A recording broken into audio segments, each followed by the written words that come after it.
വളരെയേറെ പ്രധാനപ്പെട്ട 3 വീഡിയോ ക്ലിപ്പുകളിലേക്ക് നിങ്ങളുടെ ഒന്ന് ശ്രദ്ധ കൊണ്ടുവരുന്നതിന് വേണ്ടി നിങ്ങളുടെ ശ്രദ്ധയിലേക്ക് ഒരു 2 മിനിറ്റ് സംതിങ് ഉള്ള 3 വീഡിയോ ക്ലിപ്പുകൾ കൊണ്ടുവരുന്നതിന് വേണ്ടിയാണ് ഇന്ന് നിങ്ങളുടെ മുമ്പിലായിരിക്കുന്നത്.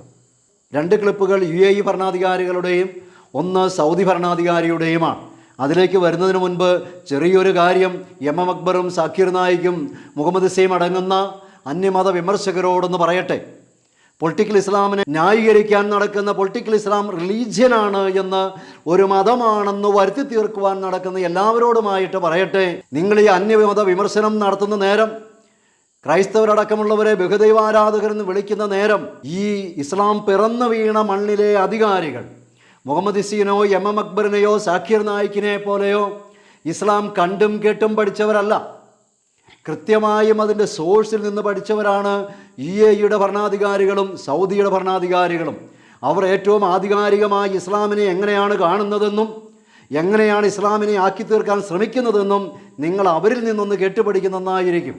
അതുകൊണ്ട് തന്നെ ഈ 3 വീഡിയോ ക്ലിപ്പുകൾ ഇസ്ലാമിനെ, പൊളിറ്റിക്കൽ ഇസ്ലാമിനെ റിലീജിയനായി അവതരിപ്പിക്കാൻ കച്ചകെട്ടി ഇറങ്ങിയിരിക്കുന്ന, മറ്റ് മതവിമർശനം നടത്തിക്കൊണ്ടിരിക്കുന്ന ഇസ്ലാമിക നേതാക്കൾക്കും അവരുടെ അനുയായികൾക്കുമായി ഞാൻ സമർപ്പിക്കുകയാണ്. നിങ്ങൾ യേശുവാണോ മുഹമ്മദാണോ വലിയവനെന്ന് ചിന്തിക്കുന്ന നേരം UAEയുടെയും സൗദിയുടെയും ഭരണാധികാരികൾ പറയുന്നത് നിങ്ങൾ ശ്രദ്ധിക്കുക. ബൈബിൾ തിരുത്തിയതാണോ എന്ന് ആലോചിക്കുന്ന നേരം ബൈബിൾ ഭൂമിയിൽ ഒരു പ്രശ്നമുണ്ടാക്കുന്നില്ല എന്നുള്ള സത്യം നിങ്ങൾ ആദ്യം മനസ്സിലാക്കുക. അപ്പോൾ പ്രശ്നമുണ്ടാക്കുന്ന മതത്തെ നിങ്ങൾ ആദ്യം നന്നാക്കുക. ഇനി ഈ 3 വീഡിയോ ക്ലിപ്പുകളിൽ 2 എണ്ണം UAEയുടെ ഭരണാധികാരികളുടേതാണ്, ഒരെണ്ണം സൗദി രാജകുമാരൻ്റേതുമാണ്. സൗദി രാജകുമാരൻ്റെ വീഡിയോ 2017 UAE ഭരണാധികാരികളിൽ ഒരാളുടെ വീഡിയോ 2017 അന്തർദേശീയ മാധ്യമങ്ങളെല്ലാം റിപ്പോർട്ട് ചെയ്തവയാണിത്. അതുകൊണ്ട് യൂട്യൂബേഴ്സിൻ്റെയോ ഏതെങ്കിലുമൊക്കെ പ്രാദേശിക ചാനലുകൾ പുറത്തുവിട്ടതല്ല, അന്തർദേശീയ മാധ്യമങ്ങൾ. മാത്രമല്ല, സൗദി രാജകുമാരൻ്റെ 2017 വീഡിയോ ഇപ്പോൾ വീണ്ടും സമൂഹ മധ്യത്തിൽ വലിയ ചർച്ചയായിക്കൊണ്ടിരിക്കുകയാണ്. ഭാരതത്തിൽ നിന്നുള്ള ലോകപ്രസിദ്ധയായ എണ്ണം പറഞ്ഞ ജേർണലിസ്റ്റുകളിൽ ഒരാളായ ശർമ്മ തൻ്റെ ചാനലിൽ കഴിഞ്ഞ ദിവസം ഈ വീഡിയോ വീണ്ടും ചർച്ചയ്ക്ക് കൊണ്ടുവന്നിട്ടുണ്ട്. അതിൽ ശർമ്മ പറയുന്നത് 2017 ഈ വീഡിയോ ലോകം മുഴുവൻ വീണ്ടും ചർച്ചയായിക്കൊണ്ടിരിക്കുകയാണ് എന്നുള്ളതാണ്. ഇത്തരത്തിലുള്ള 3 വീഡിയോ ക്ലിപ്പുകളാണ് ഞാൻ നിങ്ങൾക്ക് സമർപ്പിക്കുന്നത്. അതുകൊണ്ട് MM അക്ബറും സാക്കിർ നായിക്കും മുഹമ്മദ് ഇസയും ഒക്കെ കാത് കൂർപ്പിച്ചതൊന്ന് കേൾക്കണം. അതിലാദ്യത്തെ വീഡിയോ UAE ഭരണകൂടത്തിൻ്റെ ഉപദേഷ്ടാവിൽ ഒരാളുടേതാണ്. ആ വീഡിയോയിൽ അദ്ദേഹം പറയുന്ന പ്രധാനപ്പെട്ട കാര്യങ്ങൾ ഇതൊക്കെയാണ്. എക്സ്ട്രീമിസവും തീവ്രവാദവും ഭീകരവാദവും തമ്മിൽ അന്തർധാരയുണ്ട്. എല്ലാ ഭീകരവാദികളും തീവ്രവാദികളാണ്, എന്നാൽ എല്ലാ തീവ്രവാദികളും ഭീകരവാദികളാണെന്ന് നമുക്ക് പറയാൻ പറ്റുകയില്ല. ഭീകരവാദികൾ, ടെററിസ്റ്റുകൾ വെറുതെ ഉണ്ടാകുന്നതല്ല. ടെററിസ്റ്റുകളെ ശരിക്കു പറഞ്ഞാൽ മുസ്ലിം ബദർമുട്ടടങ്ങുന്ന സംഘടനകൾ സൃഷ്ടിച്ചെടുക്കുന്നതാണ്. ടെററിസ്റ്റുകളെ സൃഷ്ടിക്കുന്നത് എക്സ്ട്രീമിസ്റ്റുകളാണ്, തീവ്രവാദമാണ്. ഈ തീവ്രവാദമാകട്ടെ എക്സ്ക്ലൂഷനിസ്റ്റ് വ്യൂ ഓഫ് ഇസ്ലാമാണ്. ഇസ്ലാമിൻ്റെ പ്രത്യേക രീതിയിലുള്ള കാഴ്ചപ്പാടിൽ നിന്നാണ് എക്സ്ട്രീമിസം ഉണ്ടാകുന്നത്. ഈ എക്സ്ട്രീമിസത്തിൽ നിന്നാണ് ടെററിസ്റ്റുകൾ ഉണ്ടാകുന്നത്. പറയുന്നത് ആരാ? UAEയുടെ ഭരണാധികാരികളിൽ ഒരാളാണ്, ലോകം മാനിക്കുന്ന വ്യക്തിയാണ്. അത് പറയാണ്, അൾട്രാ ഓർത്തഡോക്സ് കൺസർവേറ്റിസം, പ്രത്യേകമാമിതം സങ്കുചിതമായ മതതീവ്രവാദ ചിന്ത, എക്സ്ക്ലൂഷനിസ്റ്റ് വ്യൂ ഓഫ് ഇസ്ലാം, ഇതിനെ നമ്മൾ അണ്ടർമൈൻ ചെയ്യുകയും കൺഫ്രണ്ട് ചെയ്യുകയും ചെയ്യണം. 2 വാക്കുകളാണ് ഉപയോഗിക്കുന്നത്, അണ്ടർമൈൻ ആൻഡ് കൺഫ്രണ്ട്. ദുർബലപ്പെടുത്തുകയും നേരിടുകയും ചെയ്യണം എല്ലാ രീതിയിലും ഇതിനെ. രണ്ടാമത്തത് UAEയുടെ ഫോറിൻ മിനിസ്റ്ററാണ്. അതിലദ്ദേഹം പറയുന്നത്, ദേറുൽ കമ്മയുടെ ഒരു ദിനം വരാൻ പോകുന്നു. യൂറോപ്പിൻ്റെ മണ്ണിൽ നിന്ന് കൂടുതൽ തീവ്രവാദികളും ഭീകരവാദികളും പുറത്തു വരുന്ന ഒരു ദിനം വരാൻ പോകുന്നു. ഇതും 2017 പ്രവചനമാണ്. മില്യൻസ് കണ്ടുകൊണ്ടിരിക്കുന്നതാണ് ഇപ്പോഴും. അന്തർദേശീയ മാധ്യമങ്ങൾ കാര്യമായ രീതിയിൽ ഇപ്പോഴും ചർച്ച ചെയ്യുന്ന വീഡിയോയാണ്. പക്ഷെ കേരളത്തിലെ മാധ്യമങ്ങൾ ഇതൊന്നും അറിഞ്ഞിട്ടില്ല എന്നുള്ളതാണ്. അന്ത്യചാനൽ ചർച്ചകൾക്ക് ഇതെടുക്കാൻ കേരളത്തിലെ മാധ്യമങ്ങൾക്ക് സാധ്യമല്ല എന്നുള്ളതാണ്.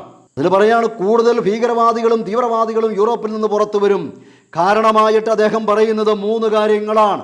ലാക്ക് ഓഫ് ഡിസിഷൻ മേക്കിംഗ്, തീരുമാനമെടുക്കാനുള്ള തൻ്റെ ഇടമില്ലായ്മ, സങ്കോചം, തീരുമാനമില്ലായ്മ, ഭയം, ലാക്ക് ഓഫ് ഡിസിഷൻ മേക്കിംഗ്, തീരുമാനമെടുക്കാനുള്ളതായ ശേഷിയില്ലായ്മ രാഷ്ട്രീയ നേതാക്കളുടെ. രണ്ടാമത്തെ trying to be politically correct എന്ന് പറഞ്ഞാൽ രാഷ്ട്രീയ പ്രീണനം. കേരളത്തിലെ LDFനും UDFനും ആരും പറഞ്ഞു കൊടുക്കേണ്ട കാര്യമില്ല. കോൺഗ്രസ് നടത്തിയ പ്രീണന രാഷ്ട്രീയത്തിൻ്റെ ഫലമാണ് ഇന്ന് വലതുപക്ഷ തീവ്രചിന്ത ഇന്ത്യയിൽ വളരുന്നത്. കോൺഗ്രസിലെ ഇപ്പോഴുള്ള നേതാക്കൾ നടത്തിയ ഈ പറയുന്ന trying to be politically correct എന്ന് UAEയുടെ ഫോറിൻ മിനിസ്റ്റർ പറഞ്ഞ രാഷ്ട്രീയ പ്രീണനമാണ് തീവ്ര വലതുപക്ഷത്തേക്ക് ഭാരതത്തെ നയിച്ചുകൊണ്ടിരിക്കുന്നത് എന്നുള്ളത് തർക്കമില്ലാത്ത വസ്തുതയാണ്. എന്നിട്ട് അദ്ദേഹം പറയുകയാണ്, യൂറോപ്പിൽ നിന്ന് കൂടുതൽ എക്സ്ട്രീമിസ്റ്റുകളും ടെററിസ്റ്റുകളും പുറത്തു വരാനുള്ള 2 കാരണങ്ങൾ lack of decision making, trying to be politically correct, രാഷ്ട്രീയ പ്രീണനവും തീരുമാനമെടുക്കാനുള്ള ഇച്ഛാശക്തിയില്ലായ്മയും. പിന്നെ മൂന്നാമത്തെ കാരണമായി അദ്ദേഹം പറയുന്നത് അസ്യൂമിങ്, ഞങ്ങൾക്കറിയാമെന്നുള്ള ഭാവം. എന്താ? ഇസ്ലാമിനെ ഞങ്ങൾക്കറിയാം, മിഡിൽ ഈസ്റ്റിനെ ഞങ്ങൾക്കറിയാം എന്നുള്ള യൂറോപ്യൻ നേതാക്കളുടെ ആ ഭാവമാണ്, ആ ധാരണ. അതാണ് എന്തിനെ വളർത്തിക്കൊണ്ടിരിക്കുന്നത്? യൂറോപ്പിലെ എക്സ്ട്രീമിസ്റ്റുകളെയും ടെററിസ്റ്റുകളെയും വളർത്തുന്നത് എന്ന് പറയുകയാണ്. എന്നിട്ട് പറയണം, I am sorry, that is pure ignorance, ഇത് വിഡ്ഢിത്തരമാണ്, ഇത് മൂഢതയാണ് എന്ന് അദ്ദേഹം പറയുകയാണ്. ഐ ആം സോറി, ഇത് മൂഢതയാണ്, ഇത് വിവരമില്ലായ്മയാണ്, പ്യുവർ ഇഗ്നറൻസ് എന്നാണ് പറയുന്നത്. അടുത്തത് സൗദി രാജകുമാരൻ MBSൻ്റെ പ്രസ്താവനയാണ്. അതിൽ പറയുന്നതാണ്, ഞങ്ങൾക്ക് മോഡറേറ്റ് ഇസ്ലാം മതി, ഞങ്ങൾക്ക് മോഡറേറ്റ് ഇസ്ലാം മതി, എല്ലാ മതങ്ങളോടും സഹിഷ്ണുത കാണിക്കുന്ന മോഡറേറ്റ് ഇസ്ലാം ഞങ്ങൾക്ക് മതി. ഞങ്ങളുടെ 70%-ലധികം സൗദി അറേബ്യയുടെ ജനതയിൽ 70%-ൽ താഴെ 30 വർഷത്തിൽ താഴെ പ്രായമുള്ളവരാണ്. ഞങ്ങൾക്ക് കളയാൻ 30 വർഷമില്ല. ഞങ്ങളിതിനെ വി വിൽ ഡിസ്ട്രോയ് ദം, ഞങ്ങളിതിനെ തകർക്കും, നശിപ്പിക്കുമെന്ന് പറയുകയാണ്. അതുകൊണ്ട് അന്യമത വിമർശനം നടത്തിക്കൊണ്ട് ഇസ്ലാമിനെ, പൊളിറ്റിക്കൽ ഇസ്ലാമിനെ റിലീജിയനായ രീതിയിൽ അവതരിപ്പിച്ചുകൊണ്ടിരിക്കുന്ന MM അക്ബറിൻ്റെയും മുഹമ്മദ് ഇസയുടെയും ഒക്കെ കണ്ണ് ഇത്തരം വീഡിയോകൾ തുറക്കട്ടെ എന്ന് ആഗ്രഹിക്കുകയാണ്. തുടർന്ന് 3 വീഡിയോ ക്ലിപ്പുകളും ഇവിടെ ചേർത്ത് വെക്കുകയാണ്. The UAE always believes that there is a relationship between extremism and terrorism. You know, we can't come and say that terrorism just happens. There is a climate that is being created. And every terrorist, as they say, was an extremist at some stage.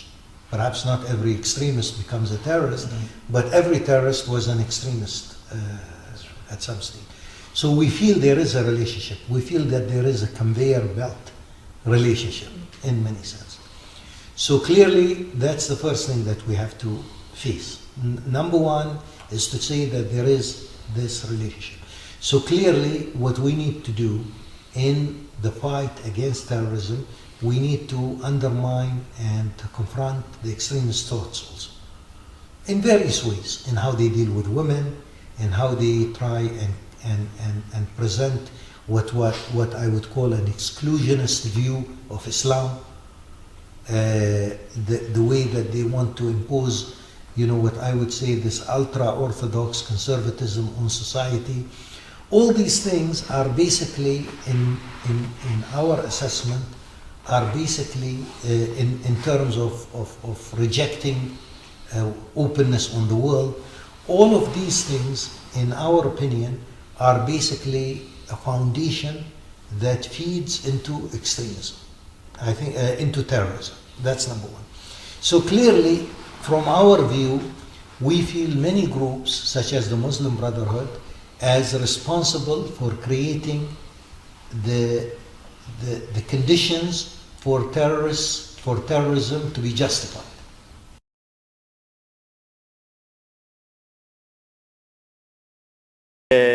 And let me say this in English so you can understand what I'm saying.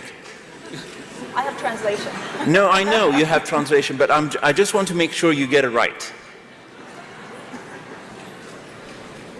There will come a day that we will see far more radical extremists and terrorists coming out of Europe because of lack of decision making, trying to be politically correct, or assuming that they know the Middle East and they know Islam and they know the others far better than we do.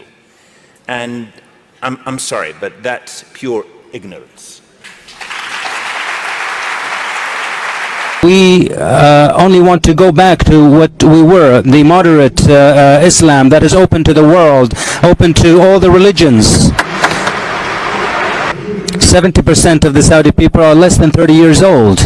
And quite frankly, we will not waste 30 years of our lives in dealing with extremist ideas. We will destroy them today.